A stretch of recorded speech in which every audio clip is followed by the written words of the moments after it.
خدي بالك السوق ما يلعبش في دماغك، خليكي ثابته على مبدأك. ازيكم يا حبايبي، عاملين ايه؟ يا رب تكونوا كويسين يا رب وفي راحه بال دايما، اللهم امين. طمنوني عليكم، عاملين ايه؟ وايه اخبار الميزانيات معاكم؟ بقالنا كتير جدا ما عملناش فيديوهات خاصه بالميزانيات، عشان كده كان لازم ارجع لاخواتي متابعيني حبايبي باقوى فيديو شامل جدا لتظبيط ميزانيتك خلال الشهر. عارفه ليه؟ لان انا حاسه بيكم، احنا في اواخر ايام في الشهر والبيوت كلها تقريبا بتقول يا رحمن يا رحيم، واحنا قاعدين بنعد الايام والساعات ومستنيين بس نمسك المصروف في ايدينا. طيب ما تخلينا كده صراحة مع بعض المرة دي انا وانتي، ومحدش فينا ابدا يخبي على التاني.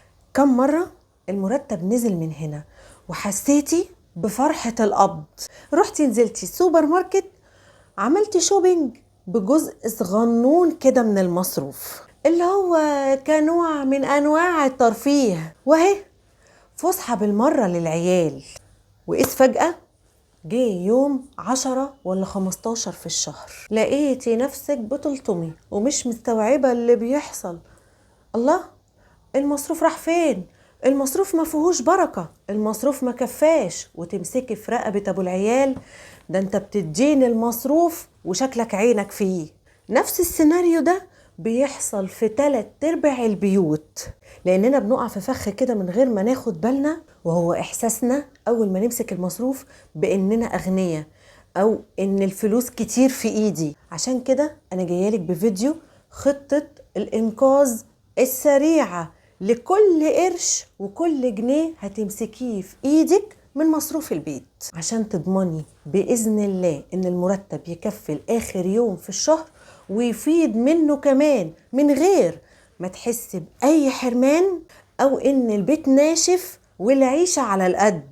لو بتعملي اي حاجة دلوقتي حالا سيبيها من ايدك وخدي لك كام دقيقة استراحة بس. ولكن في الأول وزي كل فيديو خلينا ناخد حسنات مع بعض ونذكر بعض ونقول مع بعض في الكومنتات اللهم صل وسلم وبارك على سيدنا محمد عليه أفضل الصلاة والسلام. وفي حين إنك ما قلتيش أي ذكر في يومك النهاردة فالكومنتات قدامك مفتوحة، اذكري الله وذكري بيها غيرك، ربنا يجعله في ميزان حسناتنا جميعا يا رب. واوعي اوعي اوعي تبخلي عليا باللايك زي ما انا ما ببخلش عليكي ابدا باي معلومه تفيدك. ويلا بينا نبدا في الفيديو على طول. اول خطوه جايه اقولها لك النهارده في خطه الانقاذ هي ان الخطوه دي نفسيه وعقليه اكتر من ما هي ماديه. لازم تكوني ست بيت شاطره وعاقله وتتعلمي سر ال24 ساعه، بمعنى انك اول ما تمسكي المرتب في ايدك اياكي تجري تجيبي بيه طلبات البيت، حتى لو البيت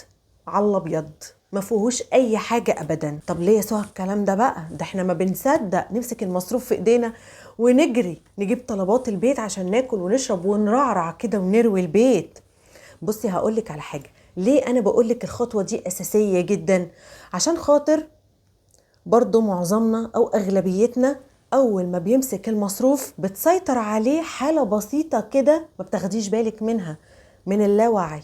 يعني من الاخر بنعيش الوهم شوية. يعني زي مثلا جه عليك يوم واحد مسكت المصروف في ايدك، ماشي، مضطرة تنزلي السوبر ماركت، محتاجة ايه؟ محتاجة كيس مكرونة وعلبة صلصة وعلبة جبنة مثلا، تمام، وكيس مسحوق غسيل، ماشي. اخدتي كده جولة في السوبر ماركت تلاقي نفسك وانت مش واخدة بالك رجلك خدتك او جذبك الركن بتاع الصوصات. لقيتي ايه في ركن الصوصات؟ لقيتي صوص الباربيكيو واحد عليه واحد تاني هدية. الواحد ده بكام؟ ب35 جنيه. 35 جنيه بسيط خالص اهو. الاتنين مع بعض بقى ب60 جنيه بدل ما هما ب70 جنيه. حلو، عرض كويس، حلو. اما اخده وهينفعني للمشويات. بصيتي الناحية التانية على ركن الفاكهة لقيتيهم كده ايه، حاطين المانجا، ولسه نازلة بقى المانجا السكري كده الحلوة، لفتت انتباهك، شكلها جميل. اما خد لي طبق، افرح بيه العيال. احنا كده كده لسه اول الشهر ولسه المصروف ملحقش يتجرح. طيب وانا طالعه بقى بالمره اما اجيب لكل واحد فيهم كيس شيبسي، ماشي؟ وانا خارجه السوبر ماركت عند الكاشير حاطط كده شويه العاب اللعبه ب35 جنيه وب45 جنيه. الواد الصغير اما اجيب له حته لعبه وافرحه بيها. طلعت البيت وانت شايله شنط قد كده، بس الحاجات اللي جواها مش قد كده، دفعتي فيها مبلغ وقدره. طيب مسكت صوص الباربيكيو حطيته في التلاجة. الصوص ده ما انا مش بشوي كل يوم ولا حتى مرة كل شهر. عملت ايه؟ استخدمت منه مرة واتركن صوص الباربيكيو لحد ما صلاحيته انتهت. العيال اكلوا المانجا والشيبسي مع بعض، اللي كح واللي سخن واللي هرش في جسمه وفي حصل حساسية في الموضوع. ماشي؟ اللعبة بقى قبل كل ده مفيش، ما خدتش نص ساعة زمن واللعبة اتكسرت. هتيجي بقى انت في نص الشهر تكتشفي ان في جزئية من المصروف طارت منك، مش عارفة هي طارت في ايه، بس الجزئية دي عملت أزمة في بند معين من المصروف، زي بند الخزين او بند اللحوم او بند البقوليات. ما عرفتيش تكملي لاخر الشهر. عشان كده خديها نصيحة من اختك وهتحسي بفرق النقطة دي جدا. المرتب اول يوم يدخل فيه البيت يفضل في البيت او في المحفظة او في البوك بتاعك لحد تاني يوم. ولو البيت فاضي خالص ما تشتريش في اليوم ده الا عشاء خفيف، اللي هو مثلا عيش وجبنة وبطيخ، مكرونة وبطاطس، بيض وبطاطس، اللي هو هشتري حبة حاجات بسيطة على قد العشاء بتاع النهاردة وبس. هتلاقي نفسك بقى عملتي ايه؟ هديتي واتبطيتي ونزلتي تاني يوم بعقلك بدل ما تنزلي باندفاع مشاعرك. تعالي بقى على تاني خطوة، وتاني خطوة دي خدي بالك هي عمود الميزانية بتاعتك. بلاش بلاش ابدا ابدا تخلي المصروف كله على بعضه في شنطة واحدة او في بوك واحد او في محفظة واحدة، لا. اشتري 4 أظرف، والأربع أظرف دول هيبقوا موجودين معاكي كل شهر. انت هتشتريهم مرة واحدة بس، يعني مش مرة كل شهر. هتشتري 4 أظرف. ليه هتشتري ال4 أظرف دول؟ لأن الفلوس طول ما هي على بعضها كتلة واحدة أو رزمة واحدة في مكان واحد هتديكي إيحاء إن الفلوس كتير في إيدك، هتتمد عليها بجراءة وانت مش واخدة بالك. أول ظرف هتجيبيه هيكون للفلوس اللي هي مش من حقنا أصلا، مش بتاعتنا، زي الإيجار، النت، المية، النور، الغاز، الكهرباء، إذا كان اشتراك مثلا في النادي للعيال، إذا كان بتدي درس، اللي هو أي فاتورة بتدخل بيتك تحسبي لها حسبتها وتحطيها في الظرف ده. طب انت عارفة في ست ممكن تقولك ايه؟ لا انا هخلي الفواتير دي اخر الشهر لما يبقى يفيد فلوس. اكبر غلط. انا بشبه الفواتير دي بحسها عاملة زي السكينة، لو ما اتدفعتش اول الشهر هتيجي في اخر الشهر وانت مفلسة، والله وما بتيجي الا واحنا مفلسين. تلاقي المحصل بيخبط عليكي، يلا الوصل يا مدام، وانتي مفلسة هتجيبي له منين؟ وهتيجي في شهر معين تلاقي نفسك لازم تدفعي وهتضلعي في مبلغ وقدره. المبلغ ده هو اللي هيخليكي مديونة. عشان كده الفواتير دي تتشال فورا فلوسها واعتبريهم مش موجودين اصلا. تعالي بقى لأشهر الجمل اللي على لساننا كلنا، اللي هو زي ايه؟ ده المصروف يا دوبك على القد. احوش منين؟ هو انا لا ياكل عشان احوش؟ انا ما بقولكيش حوشي نص المصروف ولا حتى ربع المصروف، انا هقولك حوشي بس الفكة بجانب نسبة صغيرة خالص من المصروف، اللي هو 5%، 10%، وانت وشطارتك قاعدة في امان الله. جه عليكي يوم 15 قيس فجأة مرة واحدة الغسالة بتسرب مية من تحت، الخلاط الشفشق بتاعه اتخرم، ده طلع ريحة شياط والموتور ما بيلفش، لا قدر الله حد من العيال سخن ودخلنا مرة واحدة في دوامة الكشف والدواء والعلاج وليلة كبيرة. لو مفيش بقى الظرف ده كل حاجة بتبوظ، وهنبدأ الشهر الجديد واحنا مديونين. عشان كده الظرف ده هو امان البيت، حطي فيه مبلغ صغير خالص ونسيه وكأن المبلغ ده ما جاش. تعالي بقى للظرف الثالث، وده الظرف اللي هنعيش منه طول الشهر ايا كان المتبقي من المصروف، مضطرة تعيشي على قده. هي الظروف كده. اسلم حل للظرف ده عشان تحسي ان هو فيه بركة والظرف ده بالذات يكمل معاكي لاخر الشهر، لازم الظرف ده يتقسم على 4 مبالغ متساوية. ال4 مبالغ دول هم بتوع كل اسبوع، وصدقيني وخديها مني بعد تجارب كتير جدا، مفيش احلى من نزولة السوق او خزين البيت بتاع الاسبوع. ولا تقوليلي 15 يوم ولا تقوليلي شهر، والله ابدا، كله بيتسوح. ال4 مبالغ دول كل مبلغ فيهم متأستك بأستك كده صغير، واجي مثلا كل يوم سبت اسحب مبلغ فيهم واروح نازله جايبه مشترياتي بتاعت الاسبوع. لكن عشان تعرفي تظبطي الميزانية على قد الاسبوع ومفيش يوم يسقط منك والحاجة اللي عندك تخلص قبل ما الاسبوع الجديد يجي، لان لو خلصت مستحيل تمدي ايدك على مبلغ الاسبوع اللي بعده، يا اما كده هتكوني سوحتي الدنيا. ماشي؟ هتعملي ايه؟ كراسة، مش هقولك ورقة، كراسة. الاسبوع الاول اول يوم هعمل لحمة، تاني يوم مكرونة وبطاطس، تالت يوم سمك، اليوم الرابع محشي وبانيه، الخامس كشري، السادس مسقعة، السابع كفتة مثلا، كفتة مشوية ولا كفتة رز. كتبتي منيو الأكلات بتاعت الأسبوع كاملة. فصصي بقى المنيو ده وشوفي على في كل أكلة بتستهلكوا مثلا رز قد إيه، مكرونة قد إيه، كفتة قد إيه، بانيه قد إيه، محشي قد إيه، ناقصك مثلا حبة توابل، ناقصك حبة دقيق. تفصصي الحاجات، تفصصي الأكلات بتاعت الأسبوع. وعن شرط قبل ما تنزلي النزولة دي لازم تعملي جرد للمطبخ بتاعك كامل. اللي هو مثلا أنا عندي كيس مكرونة، فلو أنا هجيب 3 أكياس مكرونة أصبح إن أنا هجيب كيسين بس. عندي نص كيس شعرية أكمل عليه.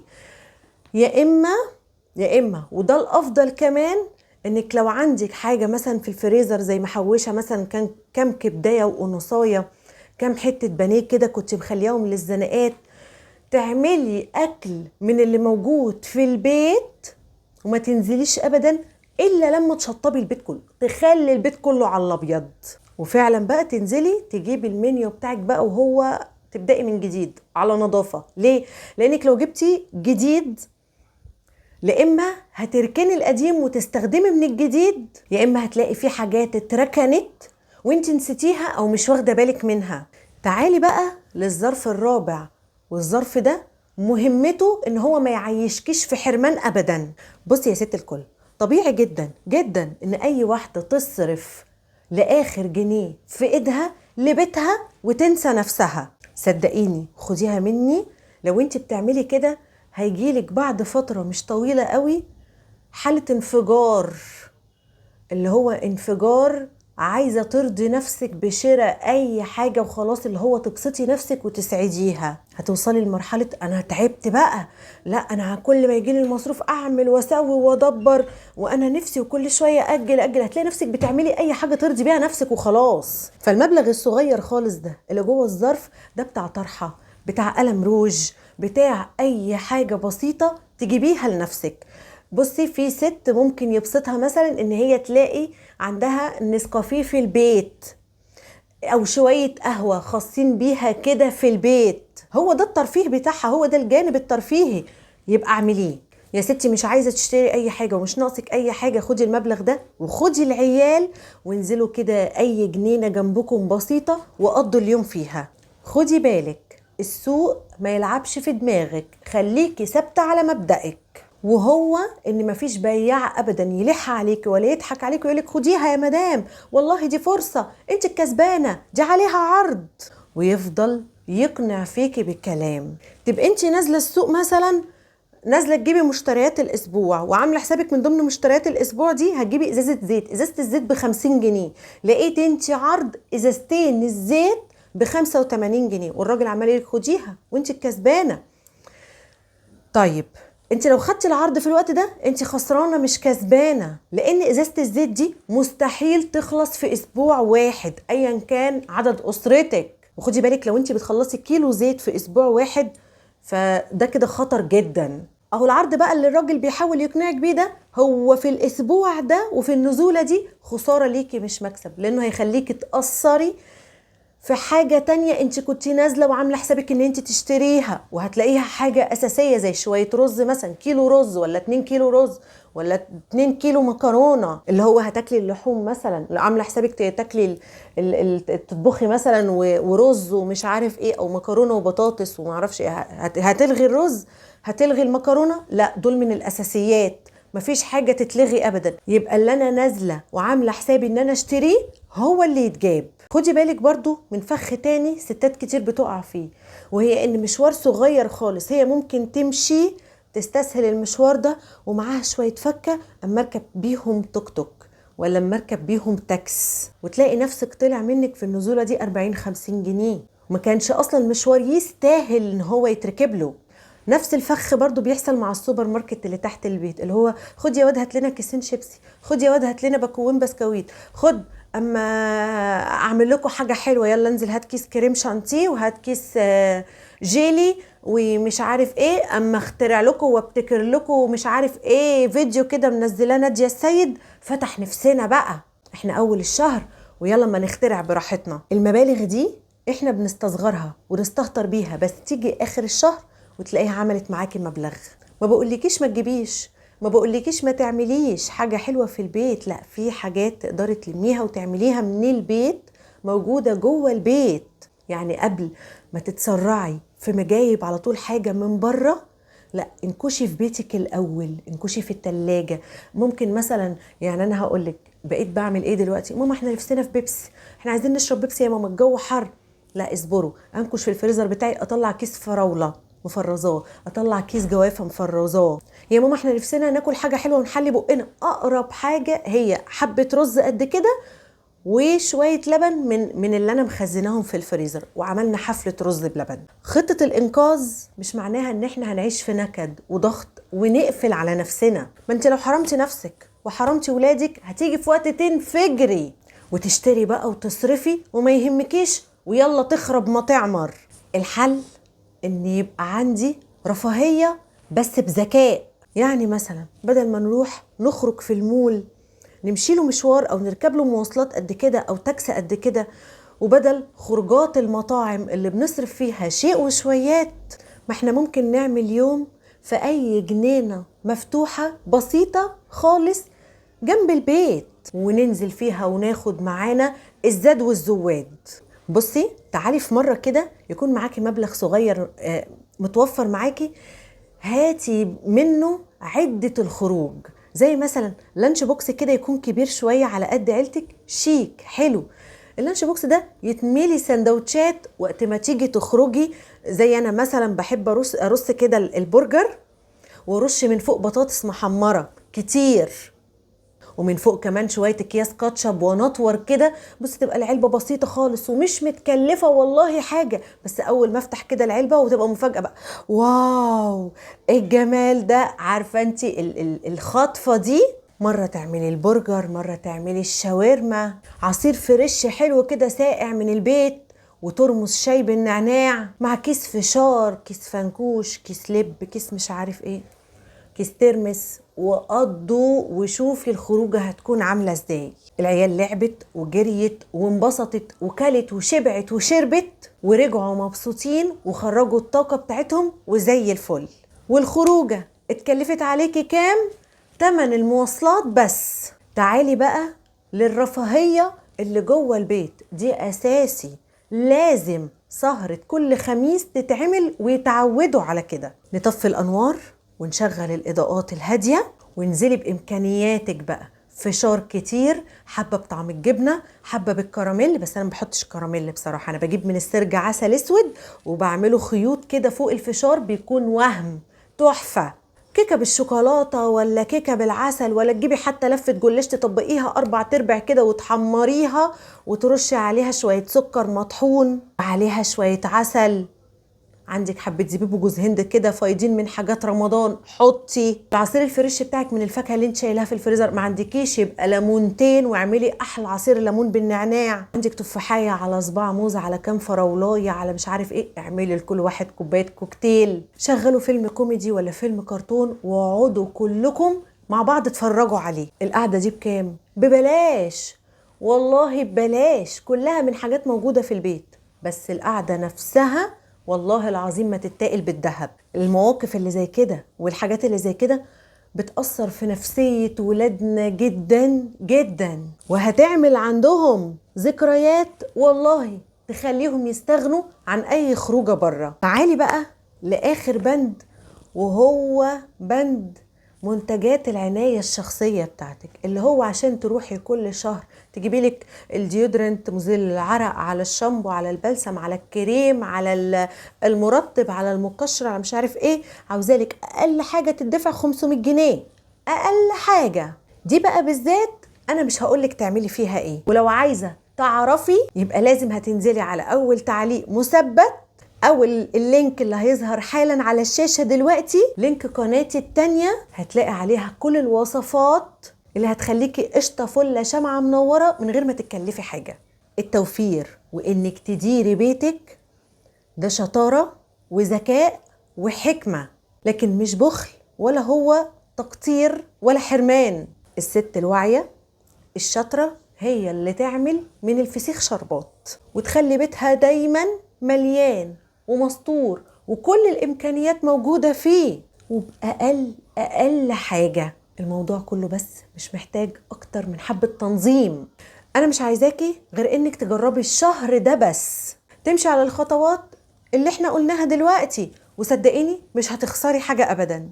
أنا اللي متأكدة منه إنك هتدعيلي لما يجي عليكي يوم 25 من الشهر الجاي وتلاقي بيتك مستور ولسه في فلوس معاكي كمان. وبس كده، هو ده كان نهاية فيديو النهاردة. يا رب يكون عجبكم، يا رب يكون فاتكم.